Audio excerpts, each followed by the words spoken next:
اس خدشے کا اظہار کیا جا رہا ہے کہ پھر سے پاک بھارت جنگ ہو سکتی ہے اور یہ ماضی کی نسبت اس کے نتائج بہت خطرناک نکلیں گے اور بڑے پیمانے پہ ہو سکتی ہے۔ جب تک ہمارے ان کے ساتھ کور ایشوز رہیں گے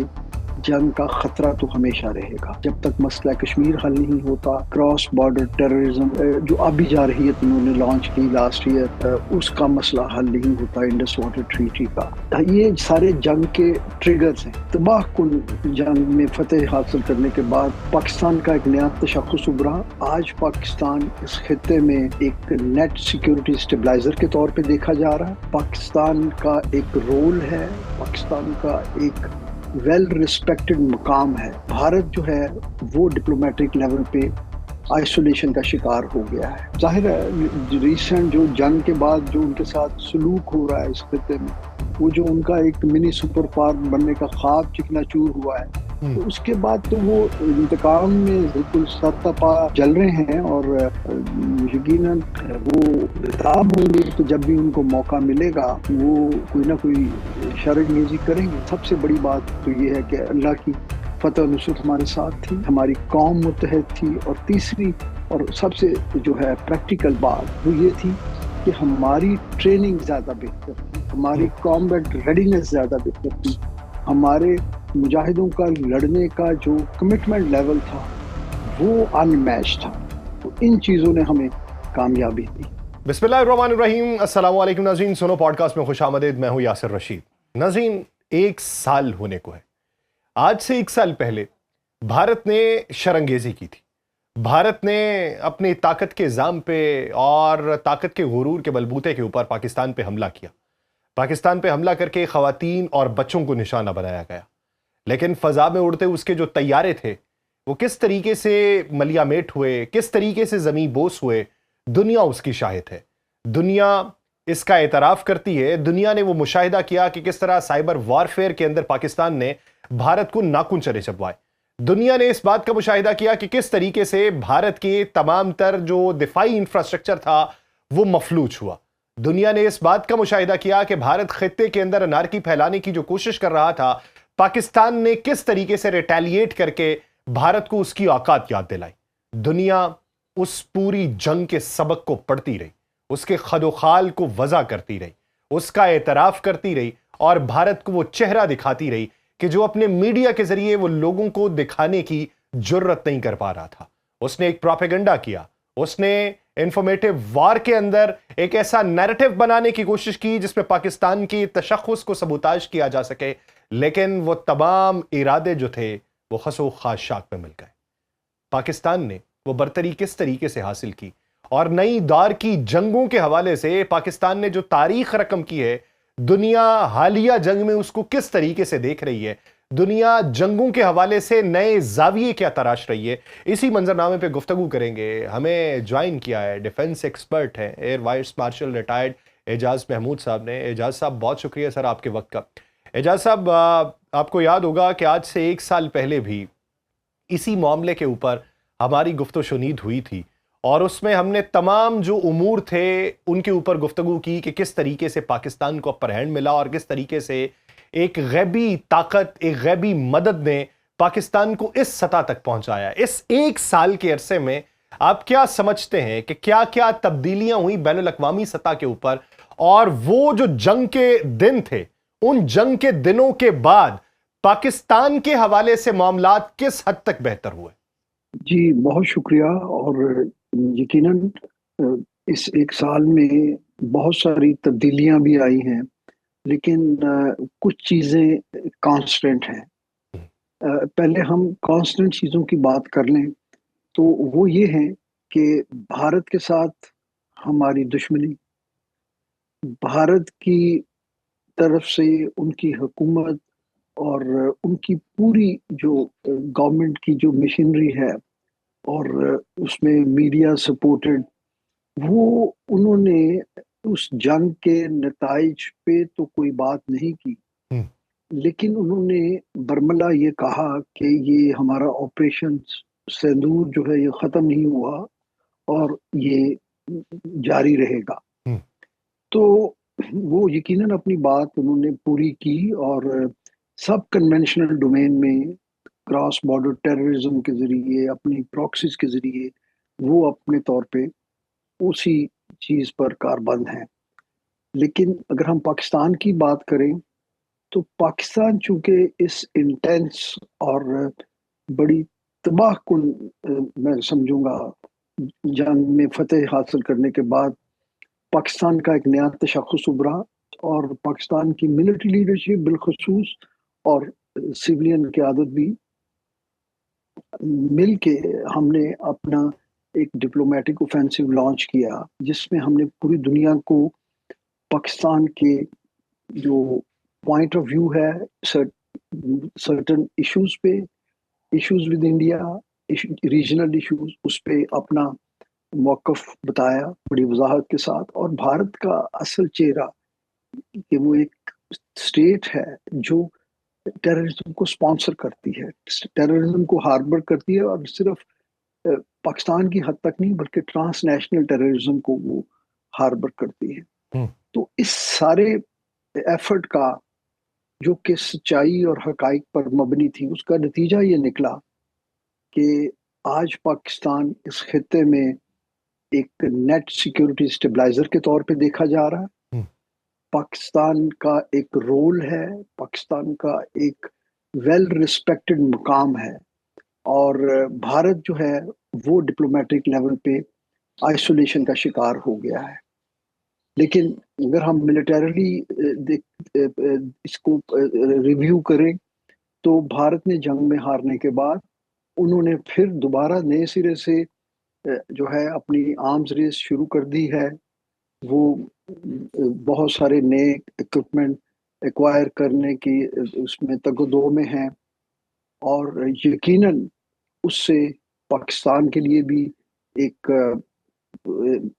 واضح پیغام ہے کہ پاکستان بھی جو ہے جو ابھرتی ہوئی یا ایمرجنگ تھریٹ ہو سکتی ہے نئی ایکوزیشن کے ساتھ، نئے ویپن سسٹمز کی انڈکشن کے ساتھ اکراس دی بارڈر، پاکستان اس کے لیے بھی اور فیوچرسٹک وار کے لیے بھی تیار رہے ہمہ وقت. تو ہمارا جو ہے جو ڈیولپمنٹل اسٹریٹجی ہے وہ دو اس پہ آپ کہہ لیجیے کہ اس کے پہلو ہیں یا ٹو پرونگ اپروچ ہے. ایک یہ ہے کہ ہم نے اپنی موجودہ انوینٹری کے ساتھ، موجودہ صلاحیت کے ساتھ کس طرح دشمن کے ساتھ لڑنا ہے، اور دوسرا پہلو یہ ہے کہ دشمن کی جو فیوچر انڈکشنز ہیں وہ آنے والے وقتوں میں 2 سے 3 سال میں جب وہ آ جائیں گی اور وہ آپریشنلائز ہو جائیں گی تو اس کا رسپانس ہم نے کس طرح سے دینا ہے. تو ہم نے پلان کل کی جنگ کے لیے بھی کرنا ہے اور تیاری آج کی جنگ کے لیے بھی رکھنی ہے. اچھا، ایک چیز اعجاز صاحب اور بتائیے گا، بین الاقوامی نشریاتی اداروں میں ان دنوں میں ایک موضوع پہ گفتگو ہو رہی ہے، اور وہ یہ کہ جس طریقے سے آپ نے بھی تذکرہ کیا کہ بھارت اپنے جو ذخائر ہیں ان کے اندر اضافہ کر رہا ہے، چاہے وہ طیارے ہوں، چاہے وہ سائبر وارفیئر ہو، یا چاہے اس کے علاوہ میزلز ہوں یا ڈرون ٹیکنالوجی ہو. تو اس ضمن کے اندر اس خدشے کا اظہار کیا جا رہا ہے کہ پھر سے پاک بھارت جنگ ہو سکتی ہے، اور یہ ماضی کی نسبت اس کے نتائج بہت خطرناک نکلیں گے اور بڑے پیمانے پہ ہو سکتی ہے. تو یہ جو خدشات کا اظہار کیا جا رہا ہے، کیا یہ صرف ان حقائق کی بنیاد پہ کیا جا رہا ہے کہ اسلحے کے ذخائر میں اضافہ ہو رہا ہے، یا اس کے علاوہ کچھ اور تیاریوں یا کچھ اور اتحاد کا منظرنامہ جو ہے اس کو پرکھ کے یہ فیصلہ کیا جا رہا ہے، یہ اس خدشے کا اظہار ہو رہا ہے؟ نہیں، دیکھیے جنگ یا کانفلکٹ جو ہے نا وہ تو ایشو بیسڈ ہوتا ہے. یعنی جب تک ہمارے ان کے ساتھ 3 بنیادی یا کور ایشوز رہیں گے، جنگ کا خطرہ تو ہمیشہ رہے گا. تو پہلی بات تو یہ گیون ہے کہ جب تک مسئلہ کشمیر حل نہیں ہوتا، کراس بارڈر ٹیررزم انڈیا کی طرف سے اپنی پراکسیز کے تھرو پاکستان میں جو ٹیررزم وہ پھیلاتے ہیں وہ مسئلہ حل نہیں ہوتا. اور تیسرے جو آبی جارحیت انہوں نے لانچ کی لاسٹ ایئر، اس کا مسئلہ حل نہیں ہوتا انڈس واٹر ٹریٹی کا. تو یہ سارے جنگ کے ٹریگرز ہیں. لیکن دوسرا پہلو جو آپ نے سوال کیا اس کے مطابق یہ ہے کہ جب آپ کی انٹینٹ ہوتی ہے کسی مسئلے کو کمپوزٹ ڈائلاگ کے ذریعے حل کرنے کی، مسائل تو ہو سکتے ہیں، مسائل تو کسی گھر میں دو بھائیوں کے بھی ہو سکتے ہیں، پڑوسیوں کے بھی ہو سکتے ہیں، لیکن اگر آپ کی انٹینٹ ہے اس کو پیسفلی ریزالو کرنے کی، تو پھر آپ اس کے لیے ایک اور اپروچ کے ذریعے کام کرتے ہیں. آپ اس کے لیے ایک ٹرسٹ ڈیفیسٹ ہوتا ہے تو آپ اس کے لیے ٹرسٹ ڈیفیسٹ کو پورا کرنے کے لیے کانفیڈنس بلڈنگ میئرز کرتے ہیں، کچھ ایسے اقدامات کرتے ہیں جس سے دونوں ملک آپس میں انگیج ہونا شروع ہوتے ہیں. ہوں، اور اگر آپ کی انٹینٹ جو ہے وہ لڑنے کی ہے تو پھر آپ لڑنے کی تیاری کرتے ہیں. تو بھارت چونکہ پاکستان سے ہمیشہ کمپوزٹ ڈائلاگ کو اوائڈ کرتا رہا ہے ہماری تمام تر کوششوں کے باوجود، یا ہم نے جب تھرڈ پارٹی میڈیشن کی بات کی تو اس کے لیے بھی وہ کبھی راضی نہیں ہوتے، تو پھر الٹیمیٹلی وہ وہی کرتے ہیں جو وہ ہمیشہ سے کرتے چلے آئے ہیں کہ وہ اپنی تیاری یا ایکوزیشن بڑھاتے ہیں. اور جب وہ یہ سمجھتے ہیں کہ نئی ایکوزیشن مزید تیاری کے ساتھ ان کی ملٹری کیپیبلٹی میں، ان کی کامبیٹ ریڈینس میں اضافہ ہوا ہے، تو پھر ان کی سویلین قیادت جو ہے وہ ملٹری کو امپوز کرتی ہے کہ اب آپ جنگ کریں. ہوں، اور پھر کوئی نہ کوئی جو ان کا پیٹرن ہے، کوئی ایسا ٹریگر جو ہے وہ کریٹ کیا جاتا ہے، فالس فلیگ آپریشن، وہ پلوامہ ہو یا پارلیمنٹ پہ اٹیک ہو اس سے پہلے، یا بامبے تاج ہوٹل کا واقعہ ہو، یا پھر لیٹسٹ پہلگام. تو ان ساری چیزوں سے پھر وہ اپنی اسی پلے بک کے مطابق پاکستان پہ ایک لمیٹڈ وار کی جو ہے اپرچونٹی نکالتے ہیں، اور پھر ہمیں مجبوراً اس کا جواب دینا پڑتا ہے. یہ پورا ایک سیکوینس ہے اچھا اعجاز صاحب، جس کی بنیاد ابھی پہ اگر دیکھا ہم جائے تو یہ ایران اسرائیل وار کے اندر جس طریقے کا کردار بھارت کا رہا کہ جنگ سے پہلے اسرائیل کا دورہ کیا، پھر پس پردہ ان کے ساتھ تعلقات رکھے، پھر ایک بحری جہاز جو مہمان کے طور پہ بھارت کے اندر موجود تھا وہ واپسی پہ نشانہ بنا دیا جاتا ہے اور وہ سمندر غرق ہو جاتا ہے. اس کے بعد صورتحال اس نہج پہ ہے کہ بلوچستان کے اندر بھی انارکی پھیلانے کی کوشش جو ہے وہ بھارت کی طرف سے کی گئی. کہیں نہ کہیں پہ اپنی تمام تر کوششوں کو بروئے کار لایا گیا، لیکن پاکستان کی طرف سے بھرپور تیاری جو تھی اس نے کلا کما ضرور کیا. لیکن اس وقت میں ڈیسپریشن کی حالت بھارت کی کتنی ہے کہ جب وہ سفارتی محاذ پہ بھی آئسولیشن کا شکار ہے. 1 سال کے اندر جتنی بدنامی ہوئی، یا ڈونلڈ ٹرمپ نے جس طرح سے طیاروں کی تعداد بڑھاتے چلے گئے، اس کے بعد ان کو خفگی بھی ہے، ان کو غصہ بھی ہے، اور ان کے اندر بدلے کی چاہ بھی ہے. تو اس ضمن کے اندر بھارت میں ابھی ڈیسپریشن کا اگر پیمانہ رکھا جائے تو وہ آپ کو کس حد تک دکھائی دیتا ہے کہ وہ ان دنوں میں جنگ کا خواہاں کتنا ہے؟ دیکھیے، اس میں اگر آپ ایک اور چیز ایڈ کر لیں، اور وہ یہ ہے کہ بھارت میں قیادت جو ہے اگر وہ آر ایس ایس کی ہو اور بے چینی ان کے اندر جو ہے وہ بی جے پی کا ہندواتا فارمولا ہو، تو پھر اس کے امکانات کہیں بڑھ جاتے ہیں. تو اس لیے ہمیں کبھی بھی یہ پاسبلٹی رول آؤٹ نہیں کرنی چاہیے. اور کیونکہ بھارت کے معاملے میں ہمیں یہ چیز سمجھ لینی چاہیے کہ وہ ان کی سوچ میں اور ان کے ایکشنز میں کہیں بھی ریشنلٹی نہیں ہوتی، ہوں، اور اس وجہ سے وہ ان کا بڑا irrational بیہیویئر ہوتا ہے اسٹیٹ لیول پہ. تو اس لیے ہم ان کے بارے میں کوئی ریشنل تھنکنگ کے طور کے تھرو کوئی ایسے ہائپوتھیسز نہیں رکھ سکتے کہ چونکہ ان کے پاس یہ چیز نہیں ہے تو وہ جنگ نہیں کریں گے، یا چونکہ ان کو ہماری فضائیہ نے اتنی شکست دی تو اب اس کی تیاری کے لیے ان کو بہت سال چاہیے، ہوں. وغیرہ وغیرہ. تو وہ ہمیشہ سے irrational ہیں، اور اس لیے وہ کبھی بھی جو ہے ان کی ڈیسپریشن یا فرسٹریشن جو ہے، جو اور اب ظاہر ہے ریسنٹ جو جنگ کے بعد جو ان کے ساتھ سلوک ہو رہا ہے اس خطے میں، وہ جو ان کا ایک منی سپر پاور بننے کا خواب چکنا چور ہوا ہے، تو اس کے بعد تو وہ انتقام میں ظاہر ہے بالکل سرتپا وہ جو ہے نا جل رہے ہیں، اور یقیناً وہ بےتاب ہوں گے، تو جب بھی ان کو موقع ملے گا وہ کوئی نہ کوئی شر انگیزی کریں گے۔ سر آپ کیا سمجھتے ہیں کہ ہماری جو ان کے ساتھ جنگ جی ہوئی اس کے بعد کے جو نتائج تھے،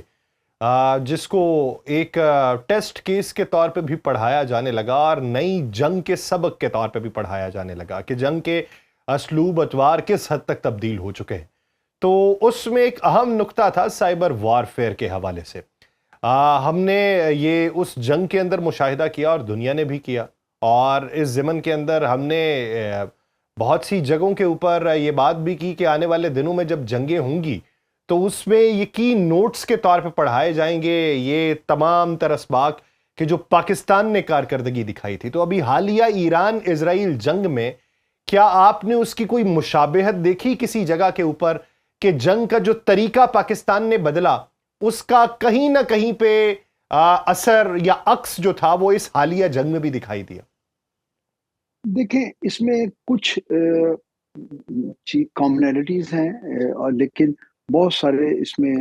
واضح طور پہ جو ہے ڈفرینسز بھی ہیں۔ کامنالٹیز تو یہ ہیں کہ جس طرح پاکستان کی قوم یکجا ہو گئی، جس طرح پاکستان کی مسلح افواج نے آؤٹ نمبر ہوتے ہوئے بھی ایک ریزالو دکھایا، یہ ان چیزوں کی حد تک تو ایران آپ کہہ سکتے ہیں کہ پاکستان کی جنگ کے ساتھ ایک سملیرٹیز ہیں۔ لیکن ایران کے کیس میں یہ ایک پیورلی ایک ایسمیٹرک وارفیئر ہے، جہاں پہ دنیا بھر کی طاقت، ایئر فورس ہو، نیوی ہو، یا دوسری ایئر لفٹ کیپیبلٹی ہو، یا کسی بھی جگہ پہ جا کے کم سے کم وقت میں اپنے کسی تھیٹر میں ڈپلائمنٹ کرنے کی کیپیبلٹی ہو، وہ ساری چیزیں وہ ایران کے اگینسٹ ہیں، آڈ ہیں، امریکہ کی فیور میں ہیں۔ تو جبکہ پاکستان کے کیس میں دونوں ملکوں کے پاس تقریباً ایٹ لیسٹ نمبرز ڈفرینٹ تھے، لیکن کیپیبلٹی دونوں طرف ایک جیسی تھی۔ دونوں کے پاس بڑی ایئر فورسز تھیں، دونوں کے پاس بڑی آرمیز ہیں، نیوی ہے۔ تو یہ ہمارا تو جو ہے ایک آپ کہہ لیجئے کہ اگر آن پیپرز دیکھا جائے تو یہ شاید ماڈرن ہسٹری میں پہلی بار ایسے ہوا کہ دو برابر کی جو ایئر فورسز ہیں ان کی آپس میں جنگ ہوئی۔ ورنہ آپ دیکھیے کہ 1990 سے جہاں پہلی گلف وار میں پہلی بار اتنی شدت سے ایئر پاور کو استعمال کیا گیا، اور تو اس میں وہ بالکل یک طرفہ کاروائی رہی۔ وہاں وہ عراق ہو دو جنگوں میں، یا افغانستان ہو، وہ تو ایسے ملک تھے جہاں پہ کوئی ریزسٹنس ہی نہیں تھی۔ تو امریکہ نے ساری دنیا کے ملکوں کو 50-55 ملکوں کو اپنے ساتھ ملا کے وہ انہوں نے چڑھائی کر دی۔ لیکن اس کیس میں اگرچہ عددی طور پہ بھارت کے پاس زیادہ نمبرز ہیں، لیکن ہماری طرف بھی بڑی پوٹنٹ اور بڑی بیٹل ہارڈن آرمڈ فورسز ہیں۔ تو یہ تو ایک مقابلے کا میں سمجھتا ہوں جوڑ تھا، لیکن اس میں ہمیں کامیابی اس لیے ملی کہ ہماری سب سے بڑی بات تو یہ ہے کہ اللہ کی فتح نصرت ہمارے ساتھ تھی۔ دوسری بات یہ ہے کہ ہماری قوم متحد تھی، اور تیسری اور سب سے جو ہے پریکٹیکل بات وہ یہ تھی کہ ہماری ٹریننگ زیادہ بہتر تھی، ہماری کامبیٹ ریڈینس زیادہ بہتر تھی، ہمارے مجاہدوں کا لڑنے کا جو کمٹمنٹ لیول تھا وہ ان میچ تھا۔ تو ان چیزوں نے ہمیں کامیابی دی۔ اچھا اعجاز صاحب، آپ کو یاد ہوگا جب ہماری بات چیت ہوئی تو اس میں کیپیسٹی کی بات ہو رہی تھی کہ کسی بھی مشین کی کیپیسٹی کو پرکھنے کا طریقہ کیا ہے، تو آپ نے اس وقت ایک مثال دی تھی کہ جس طریقے سے فرض کر لیں کہ کوئی ایک فائٹر جیٹ ہے اور وہ اڑان بھر سکتا ہے 900 کلومیٹر تک، تو اگر بیرونی دنیا کے اندر اس کا مشاہدہ کیا جائے یا اس کا ٹیسٹ کیا جائے تو وہ اگر 850 تک چلا جائے گا تو ان کے لیے وہ بہترین بات ہوگی کہ ٹھیک ہے یہ اپنے ٹیسٹ میں پاس ہو گیا۔ لیکن وہ پاکستان جی میں جی اگر موجود ہوگا تو وہ 950 سے اگر اوپر جائے گا تو پھر پاکستانی سمجھیں گے کہ ٹھیک ہے اب اس کی کیپیسٹی ٹھیک ہے، وہ 900 تک بھی ریلائی نہیں کرتے. تو یہ جو چینجز جی پاکستانی ایئر فورس کے اندر یا پاکستانی فوج کے اندر ہے، اس کے پیچھے کی منطق کیا ہے؟ دیکھیے، اس کی سب سے پہلی بات تو یہ ہے کہ ہمارا مقابلہ ایک ایسے دشمن سے ہے پچھلے 77 سالوں سے، جن کے پاس ہمیشہ سے ایسٹ زیادہ ہیں. ہوں اور ہمارے اگر ایسٹس تعداد میں کم ہیں،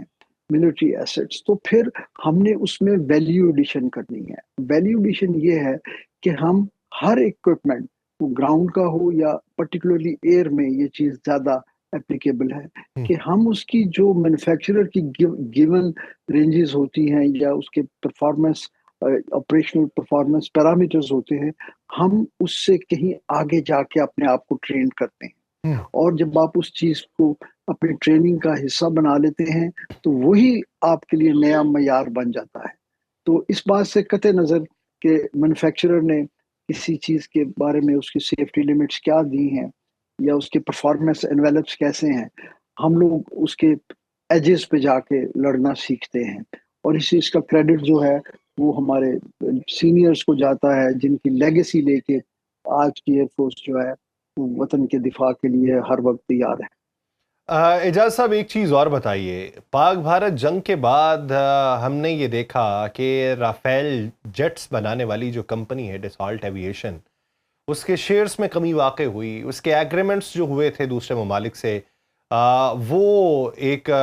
مخمسے کے اندر چلے گئے ممالک کے آیا اس کو خریدنا چاہیے یا نہیں خریدنا چاہیے. پھر میں نمبرز پچھلے دنوں میں دیکھ رہا تھا، یعنی ایک سال کے اندر J-10C اور JF-17 تھنڈر جو ہے،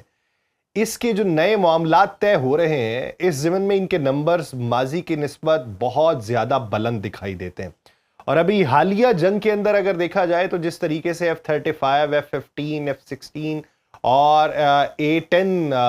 اور بلیک ہاک اس طرح کی چیزیں جو ہیں وہ گری ہیں، یہ ٹارگٹ کی گئی ہیں، تو اس کے بعد بھی اس چیز کے بارے میں بات کی جا رہی ہے کہ شاید آلٹرنیٹو کے اوپر دنیا جانا شروع کر دے کہ ایک مہنگی چیز خریدنے کی نسبت ایک وہ چیز خریدی جائے جس کو جنگ کے اندر آزمایا بھی گیا لیکن کوئی نقصان نہیں ہوا. تو ان کی پھر نظر جائے گی پاک بھارت جنگ کے اوپر اور J-10C اور JF-17 تھنڈر کی باتیں ہوں گی. آپ اس سے اگری کرتے ہیں؟ اور جو گزشتہ سال کے نمبرز ہیں ان کے بڑھنے کے امکانات کس حد تک ہیں؟ جی بالکل. دیکھیے، جو بائر ہوتے ہیں یا پوٹینشیل یوزر ہوتے ہیں، وہ ہمیشہ اچھے سے اچھی چیز کی تلاش میں رہتے ہیں. اور اگر کسی چیز کی ریئل کامبیٹ میں جو ہے اس کے پروونگ مشنز نہیں ہوئے ہوتے، تو پھر تو جو پرفارمنس پیرامیٹر فیکٹری ٹیسٹنگ میں ہوتے ہیں یا ٹرائل ٹیسٹنگ پیریڈ میں ہوتے ہیں، وہی ڈیسیژن کے لیے کافی ہوتے ہیں. لیکن اگر کسی ویپن سسٹم کے پیچھے اس کے جنگ میں اصل حالات میں استعمال کی ہسٹری ہے، تو پھر وہ سب سے زیادہ امپورٹنٹ ڈیسیژن فیکٹر بن جاتا ہے. میں آپ سے شیئر کروں کہ جنگ کے فوراً بعد ہی کچھ مہینوں میں پیرس میں ایک بڑا مشہور ایونٹ ہوتا ہے، پیرس ایئر شو. تو ظاہر ہے فرانس کی ہی بنائے ہوئے رافیل تھے، تو وہاں پہ ان کے سٹال پہ جو ہے لوگ نہیں جا رہے تھے. اس کے بجائے جو پاکستان ایئر فورس نے وہاں پہ اپنا JF-17 تھنڈر بلاک 3 ڈسپلے کیا ہوا تھا، وہاں پہ لائنیں لگی ہوئی تھی. تو اس سے آپ کو اندازہ ہوگا کہ مارکیٹ کے جو ٹرینڈز ہیں کہ کسی بھی ویپن سسٹم کے بارے میں، وہ خاص طور پہ اگر ایئر فورس کا کٹنگ ایج کوئی ٹیکنالوجی ہے تو وہ ان چیزوں کو کتنی باریک بینی سے لوگ آبزرو کرتے ہیں اور پھر کس طرح اپنے لیے اور اپنی اینڈ یوزر ایئر فورسز کے لیے بہتر سے بہتر چیزیں وہ ایکوائر کرتے ہیں. جی اچھا اعجاز صاحب، یہ سر بتائیے کہ جس طریقے سے حالیہ جنگ میں ہم نے یہ دیکھا کہ ڈرون کی اہمیت بہت زیادہ بڑھ گئی. اب یہ سوچا جا رہا ہے کہ ایک طیارے کے اوپر اتنا پیسہ خرچ کرنا، پھر اس کی دیکھ بھال کے اوپر الگ سے پیسہ خرچ کرنا، پھر اس میں ایک انسانی جان موجود ہوتی ہے اور اس انسانی جان کو بھی خطرے کے اندر ڈالنا، تو اس کے مقابلے میں جو ان مینڈ وہیکلز ہیں ان کا استعمال اگر کیا جائے تو وہ زیادہ بہتر بھی ہے، سستا بھی ہے، سود مند بھی ہے. اس کے اوپر دنیا اب زیادہ توجہ دینے کی کوشش کر رہی ہے. اب آپ یہ دیکھیے کہ اگر شاہد ڈرون کو دیکھ لیا جائے ایران کے، کہا تو یہ جاتا ہے کہ 4 لاکھ کا یا 1 لاکھ ڈالر کا اور دوسری طرف ملینز ڈالرز کا، لیکن مجموعی طور پہ اگر اس کی لاگت نکالی جائے، ایک 70 موٹر سائیکل کا اس کے اندر انجن لگا ہوا ہے، پلاسٹک کی پوری اس کی باڈی ہے، اس کے اندر ایمونیشن جتنا ہے اس کا الگ سے خرچہ نکال لیں تو مجموعی طور پہ بھی ہارڈلی اگر اس کا خرچہ ہو تو سر یہ $1,000 سے زائد کا نہیں ہو سکتا. یہ اگر اس کا رف آئیڈیا بھی لگایا جائے، زیادہ سے زیادہ بھی لگا لے تو $2,000-3,000 کا ہوگا. تو اس طرف اب دنیا کس حد تک بڑھے گی اور اس ضمن کے اندر آپ جدت اور اختراع کیا دیکھ رہے ہیں؟ دیکھیے، یہ ایک بڑے طویل عرصے سے یہ ڈیبیٹ چل رہی ہے. ان مینڈ وہیکلز، ان مینڈ جو فلائنگ پلیٹ فارمز ہیں، اور ایون جو سرفیس ٹو سرفیس ویپنز ہیں، یہ الٹیمیٹلی جن چیز کے اوپر جا کے یہ ساری بات سیٹل ہوتی ہے وہ یہ ہے کہ کس آپشن میں کتنی ایکوریسی ہے، اس کی کاسٹ افیکٹونیس کیا ہے. لیکن ان دونوں چیزوں کی اگر آپ کاسٹ افیکٹونیس بھی دیکھ لیں، سستے بھی ہوں، سب چیزوں کے ہوتے ہوئے، لیکن یہ میں آپ کو بتا سکتا ہوں کہ آنے والے فورسیبل فیوچر میں یہ چیزیں ایڈوانس ہوں گی، مزید بہتر ہوں گی، لیکن جو مینڈ ایئر کرافٹ ہے وہ ریپلیس نہیں ہوگا. کیونکہ ایک اچھے 5th جنریشن ایئر کرافٹ میں جب اس کے اندر ایک بہترین ٹرین پائلٹ بیٹھا ہوگا تو وہ جتنا اس کے اندر ڈگری آف ایشورنس ہوگی اٹیک کرنے کی، وہ جتنا فلیکسیبل طریقے سے اپنے ویپن ریلیز کر سکے گا، وہ جو لاسٹ منٹ ڈیسیژنز ہیں وہ چیزیں ریموٹلی کنٹرولڈ ویپن سسٹم میں وہ آپشنز نہیں ہوتی. وہ اس لیے آپ دیکھیے کہ ان مینڈ جہاز تو بن رہے ہیں، ڈرونز تو اب کئی دہائیوں سے بن رہے ہیں، میزائل بھی بن رہے ہیں، لیکن کیا F-20 جو ہے 15 کے بعد F-16، 18، F-22 اور پھر F-35 تک اگر بلینز آف ڈالر کی انویسٹمنٹ ہوئی ہے تو اس کی وجہ یہی ہے کہ ایک ہیومن انٹرفیس اور ایک human decision making mind in the cockpit, وہ چیز ریپلیس نہیں ہو سکتی. وہ چیز ریپلیس نہیں ہو سکتی. بہترین تربیت یافتہ اگر اس کے اندر پائلٹ بیٹھا ہو تو اس کا متبادل نہیں ہو سکتا. ہاں، جدت پسندی ضرور اپنائی جائے گی، بدلتے جو دنیا کے اتوار ہے اس کے مطابق خود کو ڈھالا جائے گا، اور بالخصوص ایسے حالات میں کہ جب ہم 1 سال بعد اس فتح کا جشن منا رہے ہیں یا اس فتح کو یاد کر رہے ہیں تو اس میں یہ بھی یاد کرنا چاہیے کہ ہمارا دشمن مکار اور عیار ہے اور چالاک بھی ہے، تو وہ کسی بھی وقت ڈیسپریشن کی حالت میں کچھ بھی کر سکتا ہے. تو اس لیے تیاری بھرپور رکھنی چاہیے. بہت شکریہ ایئر وائس مارشل ریٹائرڈ اعجاز محمود صاحب اس حوالے سے اپنا وقت دینے کے لیے. ناظرین، پوڈ کاسٹ کا وقت ختم ہو جاتا ہے، مجھے دیجیے اجازت. آپ سے ملاقات ہوگی کسی اور ایپیسوڈ میں. اپنا بہت سا خیال رکھیے گا. اللہ نگہبان.